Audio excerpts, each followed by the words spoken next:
Washington in the area of your business or your service that you earn your living from. So the way it happens is, let's say you want to do business with China and Ukraine. So you fly over to China January 2018, take your son with you. Take your son Hunter. You introduce Hunter to the Chicoms.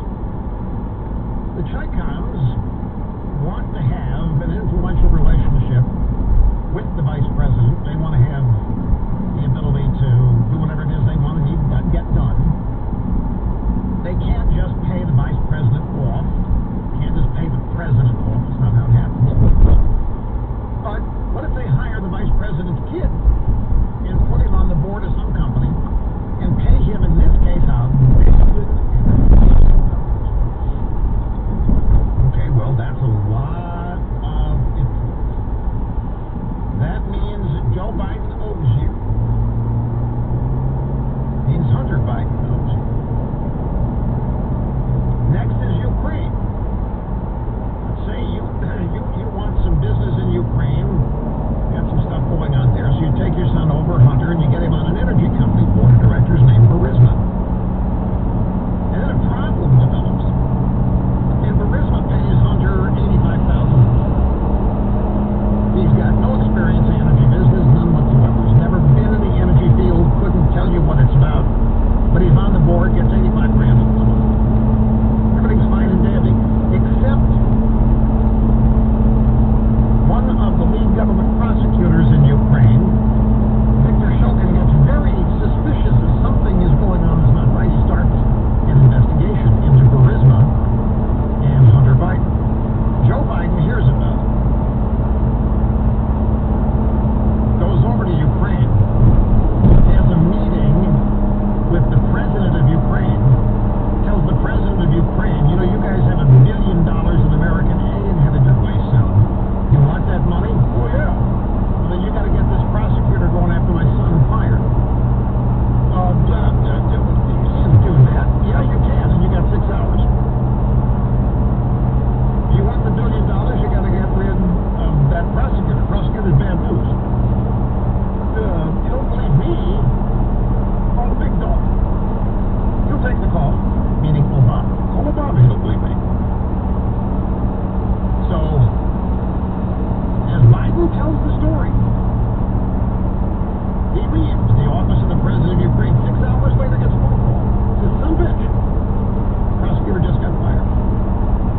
The $1 million is saved. How do we know? Well, Joe Biden himself told the very story I just told you. The Council on Foreign Relations in the United States told them how this happened. Bragged about it. They all at the Council on Foreign Relations laughed and applauded. Point is, though, that this is how people who make $174,000 in Washington end up with 4 homes and access to private jet hours at hardly any cost. It's just how it's done. Now, in the process here, there are records that end up being kept. Now, I think the scheme is cooked up not by Hunter Biden. The scheme is cooked up by his dad. And John Kerry's stepson was originally part of one of these joint deals. Kerry's stepson curiously quit. He got out of the whole thing at some point because he was made nervous by it. Do you think Hunter Biden didn't know what he was doing was wrong? Do you think he thought he was capable of being on the board of a gas company in a foreign country? Do you think he knows that he's doing something he's not qualified for? Do you think he knows? But this is not. So whatever dreams he had for himself in his life, this isn't it. I mean, this all depends on what happens to his dad. Do you think he was ever scared to death dealing with the Chicoms? I would have been. Who does this to their kid? It is evidence that Hunter, to me anyway, had at least for a while some sort of a normal life. He had a pretty wife, he had 3 kids, 3 daughters. And then during the Obama years, his life spins out of control. He ends up having an affair with the widow of his brother. He has a baby with some girl in Arkansas. There are lawsuits. He gets kicked out of the military. There's a messy divorce with massive issues on bad financials. So he self-medicates to live through what he knew to be wrong activities pushed on him by his father, who was taking half of the money Hunter was being paid. That's how the arrangement worked. I may be too big a softy, but I think Hunter is not to be made fun of. I mean, there are all kinds of jokes, social media about it. Trump has joked too. But I think this is now we got the Hunter laptop. And this laptop ends up at a computer repair shop in Delaware, Biden's home state. Nobody's denied that it's Hunter's. Hunter hasn't denied that it is. Nobody's denied what's on this laptop. This laptop, well, confirms the financial arrangements that I have just shared with you. And they have now added a new wrinkle. Grab audio soundbite number 8. I heard about this over the weekend. When I heard about this over the weekend, it was all I could do to not go to Twitter and start typing a bunch of stuff. That's a mistake. You can't start using Twitter that way. But this, are you ready? Here is Adam Schiff. Here is Pencil Neck. He's on the Situation Room with Wolf Blitzed over the weekend.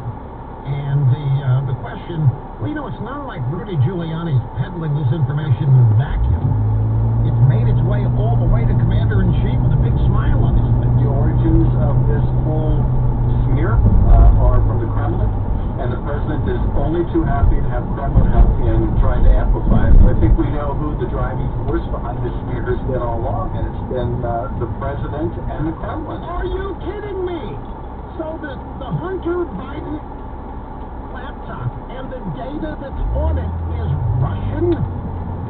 The Russians are engaging in this, just like the Russians meddled with the election in 2016, all of which has been rendered false. The Russians didn't do diddly squat with Donald Trump. There was no collusion. There was no meddling. None whatsoever. Doesn't Adam Schiff realize? You got to look at the Democrats' history with the Russians. As far as the Democrats are concerned, the Russians did all this stuff. The Russians meddled in the election. The Russians stole the election from the ever-vigilant Democrats. The Russians did it by colluding with Trump. The Russians are brilliant. The Russians did all this stuff. And now the Russians are behind what's on Hunter Biden's laptop. Do they not realize, by saying this, that they are validating what's on that laptop? The Russians to them are unassailable. The Russians to them are unassailable sources. For 4 years, Adam Schiff, the New York Times, the Washington Post, all quoted the Russians multiple times a day, every day, for 4 years, and trying to make you and me believe, you and I believe, that Donald Trump stole the election by meddling with the Russians. The Russians and their agents were impeccable sources. And so now, the Russians are responsible for Hunter Biden's laptop. Does Schiff not realize that he's